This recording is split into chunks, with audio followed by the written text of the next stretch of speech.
The Grand Meridian Hotel, get him out of Washington right now.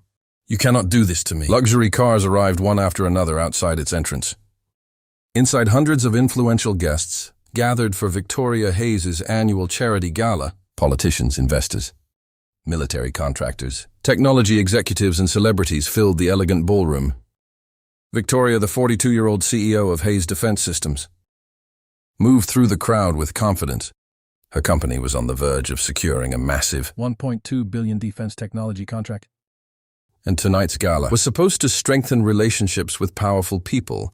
Near the entrance, Daniel Carter stood quietly.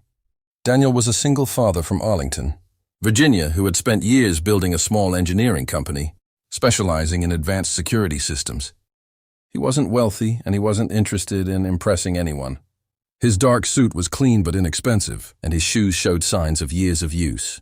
He had been personally invited by a senior technology consultant who believed Daniel's company could provide the critical security system needed for the upcoming defense contract. Daniel checked his phone. A message from his 12-year-old daughter, Lily, appeared. Dad, good luck tonight.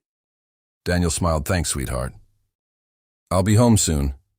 He put his phone away and entered the ballroom. Within minutes, Victoria noticed him. She looked at Daniel's simple suit, then at the expensive guests surrounding him. Her expression immediately changed. Who is that? She asked her assistant. We're checking, ma'am. Victoria watched Daniel speak briefly with one of the company's senior engineers. She assumed he was an employee, or perhaps someone who had entered without authorization. Please ask security to remove him. Her assistant hesitated. Are you sure he may have an invitation? Victoria frowned. This is a private executive event. I don't want people wandering in. Two security officers approached Daniel. Sir, we need you to come with us. Daniel looked confused. Is there a problem? You're being asked to leave. Daniel glanced toward Victoria. I was invited by Mr. Harris from the Defense Division. Victoria walked over before the security officers could respond. Mr. Harris invited you, she asked skeptically. Yes. We were discussing our security platform. Victoria gave him a dismissive look. Daniel, this isn't a business meeting. It's a private gala, I understand. Daniel said calmly, but your team specifically asked me to attend. Victoria looked him up and down.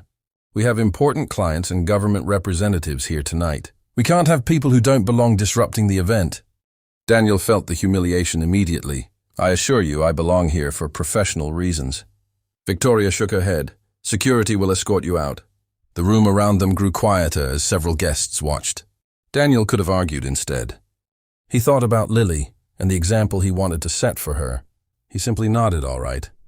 As he walked toward the exit, Victoria returned to the party, unaware that the man she had just humiliated was connected to the most important technology component of the $1.2 billion defense contract her company desperately needed. The gala continued for another 20 minutes after Daniel left, and Victoria Hayes quickly returned to her conversations.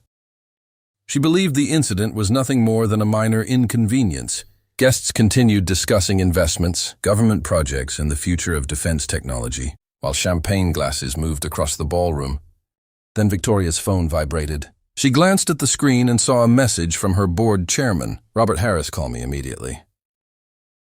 We have a serious problem with the defense contract. Victoria stepped away from the crowd and answered. What happened? Robert's voice was tense. The $1.2 billion contract is in danger. Victoria's face tightened. Why, the government review team just confirmed that our proposal cannot move forward without Daniel Carter's security platform. Victoria froze. Daniel Carter. Yes, his company owns the patented encryption architecture that the contract requires. Our agreement isn't finalized and he has the authority to withdraw. Victoria suddenly remembered the man she had ordered security to remove. The inexpensive suit, the quiet voice. The calm expression, her stomach dropped. Did Daniel withdraw? Not officially, Robert said, but his company has suspended negotiations. They said they are reviewing whether Hayes Defense Systems is the right partner. Victoria immediately understood. Her arrogance had put everything at risk. She ordered her assistant to locate Daniel, but his phone went unanswered. The security team confirmed he had left the hotel almost immediately after being escorted outside. Meanwhile, Daniel was already home in Arlington. His daughter Lily was sitting at the kitchen table, finishing her homework when he walked through the door. You're home early, she said.